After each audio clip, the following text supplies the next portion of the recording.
Hello students, welcome to your Vidur academy. मैं प्रदीप कुमार आपके सामने उपस्थित हूं रेशो एंड प्रोपोर्शन का अगला पार्ट लेकर। तो चलिए शुरुआत करते हैं आज का सेशन इस प्रश्न के साथ। तो पहला प्रश्न है, एक स्कूल में लड़कों की संख्या लड़कियों की संख्या से 30 अधिक थी। लड़कों की संख्या लड़कियों की संख्या से 30 अधिक थी। कितनी अधिक थी? 30। चलो ठीक है, 30 अधिक कर देते हैं। अगर लड़कियों की संख्या x थी तो लड़कों की संख्या कितनी हो जाएगी? x plus 30।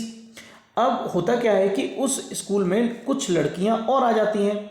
जब लड़कियां और आ गई तो उसके बाद में लड़के और लड़कियों का अनुपात 3:5 हो जाता है। ठीक है, पहले लड़के कितने थे? लड़के थे x प्लस 30, ये बॉयज थे, और गर्ल्स कितनी थी? x।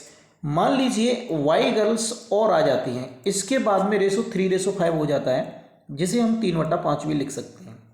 यहाँ से आप इसे मेंटली कीजिए। देखो, दोनों प्लस में हैं, ये पूरे प्लस में ही है, x plus 30 x plus y. तो 5 में से 3 घटाइए 2 और x में गुणा करा दीजिए, कितना आ जाएगा? 2x। और वैसे भी 5 का x में गुणा कराओगे 5x, 3 का x में कराओगे 3x, तो 5x में से 3x जाएगा, 2x बचेगा जब पश्चांतर करोगे। इसके बाद में आगे क्या करना है आपको, देखिए बराबर का चिन्ह लगाओ।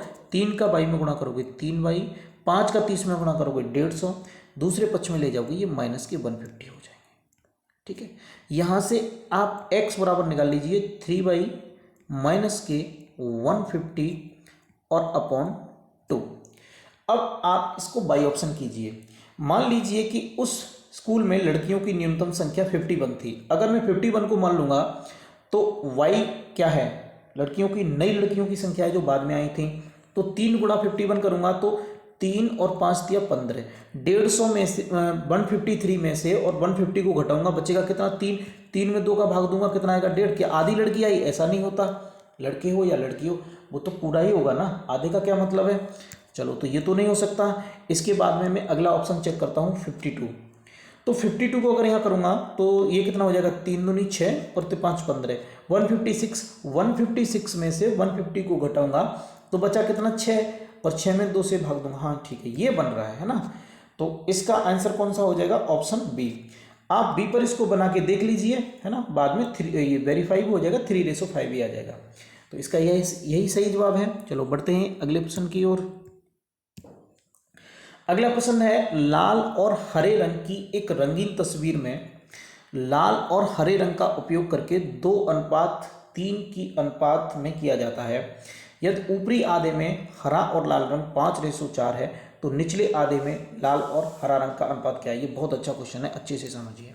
देखिए, ये एक तस्वीर की बात कर रहा है, मैंने मान लिया ये एक तस्वीर है ना, और इस तस्वीर को ना, ये लाल यानी रेड और ग्रीन रंग से रंग रहा है इस तस्वीर को। तो ये कह रहा है कि लाल और हरे रंग की एक रंगीन तस्वीर में लाल और हरे रंग का उपयोग किया जाता है, और ये उपयोग किया जाता है 2:3 में, मतलब पूरी की पूरी, है ना। रेड 2 और ग्रीन 3, इस रेशो में इस तस्वीर को पेंट किया जाता है। ठीक है, अब ये कह रहा है ऊपरी आधे में, है ना, इसको इसने 2 हिस्सों में बांट दिया। ऊपरी आधे में इसने ग्रीन और रेड, ठीक है, इसका रेशो कितना दे रखा है? 5 और 4 दे दिया। तो ये बताओ निचले आधे में क्या होगा? देखो, इस प्रकार के प्रश्न को सॉल्व करने के लिए आपको क्या करना होगा? पहले तो आप ये समझिए कि जैसे मान लीजिए ये है, ठीक है, तो अगर इसको इसने 2 भागों में बांट दिया तो एक हिस्सा ये होगा, एक हिस्सा इसका ये होगा। और अगर मैं इसकी बात करूं पूरे हिस्से की, है ना, पूरा, तो पूरा कितना हो जाएगा? पूरा हो जाएगा 2। ठीक है, मतलब पूरा इसकी किसी एक हिस्से से दूना होगा। बात बिल्कुल सही है। तो इस प्रकार के प्रश्न को सॉल्व करने के लिए आपको क्या करना पड़ेगा? सबसे पहले इसके रेशो को बराबर बनाओ, उसके बाद में इस रेशो से ये दूना होना चाहिए, क्योंकि ये पूरा है, ये क्या है? ये पूरा है, और ये आधा, ये किसी जो तस्वीर है उसके आधा हिस्से को रिप्रेजेंट कर रहा है। तो हमने क्या किया? देखो, यहाँ से ये कितना बन रहा है? 3 और 2 5, और ये 5 और 4 कितना बन रहा है? 9। तो एक काम करिए, इसमें आप 9 से गुणा करा दीजिए और इसमें 5 से गुणा करा दीजिए, तो अब ये रेशो बराबर हो गए। तो इस रेशो से और ये वाला रेशो दूना होना चाहिए, तो इसको दूना बनाने के लिए आप 2 से गुणा करा दीजिए। तो ये तो है ऊपर वाला पार्ट, ये ऊपर वाला पार्ट है, और आपको चाहिए निचले वाला, है ना। तो निचले वाला निकालने के लिए आपको क्या करना पड़ेगा, निचले वाला कैसा निकालना है, निचले आधे में लाल और ग्रीन निकालना है। ठीक है, कैसा निकालना है, एक सेकेंड, लाल और, अरे कहाँ गया, लाल और ग्रीन। ठीक है, अब ध्यान से समझना, 5 दूनी 10, 10 दूनी 20, 5 दूनी 10, 10 दूनी 20। रेड पूरा कितना था, रेड पूरा था 20, उसमें से यहाँ पर कितना निकाल दिया इसने, 5 चौक को कितना, ये कितना था, ये 5 है ना, देखो 5 दूनी 10, 10 दूनी 20, और यहाँ पर ये कितना हो गया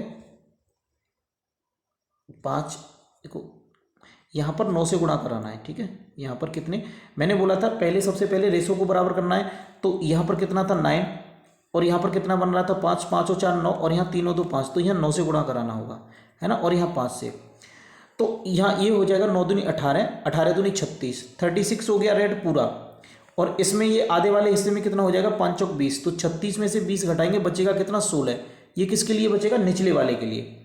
अब मैं ग्रीन की बात करूंगा, तो ग्रीन पूरा कितना है 9 दूनी 18, 18 थी 54, पूरा ग्रीन कितना है 54, उसमें से ऊपरी आधे हिस्से में ग्रीन कितना है 25, ठीक है 25 है, तो 54 में से 25 घटा दीजिए, कितना बचेगा 29, तो 16:29 इस प्रश्न का सही जवाब होगा। ये एक बार फिर से समझ लीजिए, ये पूरे को रिप्रेजेंट कर रहा है और ये आधा है, तो पूरे में से आधा को घटा देंगे, ऊपरी आधा है तो निचले वाला आधा निकल आएगा ना, बिल्कुल निकल आएगा। उम्मीद है क्लियर हो गया होगा। चलो बढ़ते हैं अगले प्रश्न की ओर। आज इतना ही कर लीजिए, अभी टाइम की थोड़ी कमी शॉर्टेज है, यहाँ से आगे कल करेंगे। Thanks for watching.